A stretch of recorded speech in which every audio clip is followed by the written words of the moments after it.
Our daughter was discharged at 18 years of age. At this point, she was still urgently in need of care, but was discharged simply because she was an adult. We have also come to realise through our experience with this mental illness that years of malnutrition meant her brain had not developed at the same level as normal 18-year-old. So that would be like brain starved. And anyone here with children of an eating disorder will know all about being brain starved. On turning 18, she was given an opportunity with a local AMS team in our city. There were no services for her. The psychiatrist had no experience of eating disorder. This is very common, by the way. And she was told that she would need to wait at least 6 months before seeing a therapist. 6 months? With an eating disorder, with interventions at an earlier point. It's detrimental to them.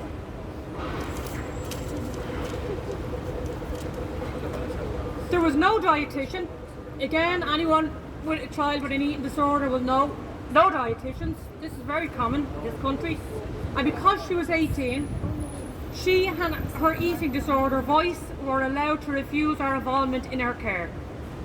She was now in control of her illness with no support, especially from those who cared most of all. This was the perfect storm for things to get much worse.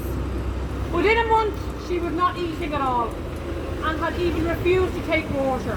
We were advised to bring her to A&E, where she was admitted into the psychiatric ward. This was horrific for a young person to be subject to. She was terrified. Nobody in the ward had any experience with eating disorders. No staff, nobody had any specialist training for eating disorders. This is very common in psychiatric units. An acute unit is nowhere for anyone with an eating disorder. They do not offer the services that that person needs at that time. On a daily basis, HCAs, nurses and doctors would make comments which were very triggering for her illness and condition worsened. This was not down to any bad mindedness from anybody. It's simply, again, a lack of knowledge and training on eating disorders.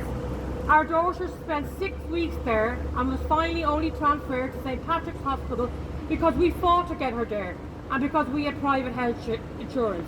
God love anyone who hasn't got it, because they're left waiting to see, will someone fund it? Will someone loosen the purse strings to fund for care privately? She spent 3 months at St. Patrick's Hospital.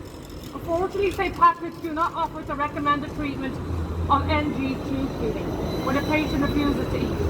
This option was something that our daughter urgently needed and availed of in camps. While NG tube feeding is not an ideal scenario, it does remove the stress associated guilt from the patient to allow them to work through a difficult period in their journey, and is important through it in helping them towards recovery. As this option was not available, she continued to lose weight and deteriorated even further. She attempted to end her own life. She was transferred to James's Hospital with heart pain from being so underweight. In James's Hospital, she refused all nutrition.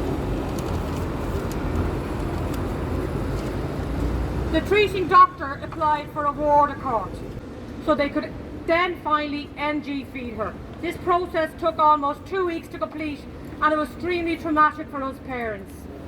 Anytime there's a battle, which we all know about the battle here with mental health services, there's always wounded. Unfortunately, our children get caught up in the fire. Attending the High Court while watching your daughter literally dying in front of your eyes is a feeling we will never ever forget. There have been many times that we have felt powerless during our daughter's illness because her voice tells her that she does not deserve to get better. This one time the hospital and ourselves should have felt that we were in control, but we didn't. She then deteriorated so badly, it was so weak, she could not even open her eyes. Eventually, she was NG tube feeded under restraint. Under restraint! After being made a ward of court. She resisted and was mildly sedated. She had people hold her down while screaming 4 times a day for 2 whole months. This is my first time reading this, and this is absolutely appalling what I'm reading. I cannot believe it. It's very emotional, it's very close to my heart.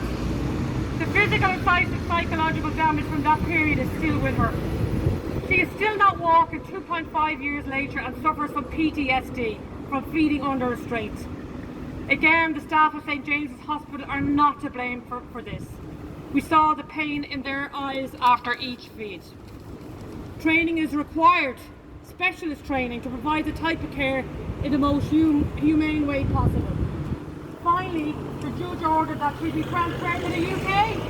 She was transferred to the UK because there was no beds available in Ireland. Oh, here we go again. We had to wait for her to get strong enough to be transferred by air ambulance to the UK hospital. She's been in the UK now for over 2 years. UK, remember that word, the UK. This last year of this time has been spent in an excellent facility that treats 18 to 25-year-olds. This is so important because she is around people of her age.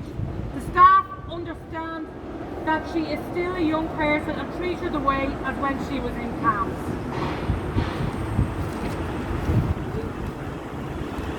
Believable, expected.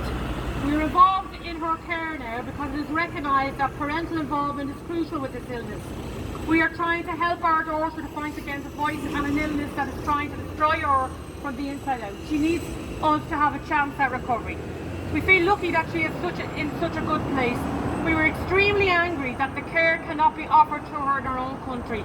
At some point we are hopeful that our daughter will be well enough to be repatronised. That's a word we need to do. For any of them that are in the UK, they need to be repatronised. We have to be given an assurance they are repatronised back to their home.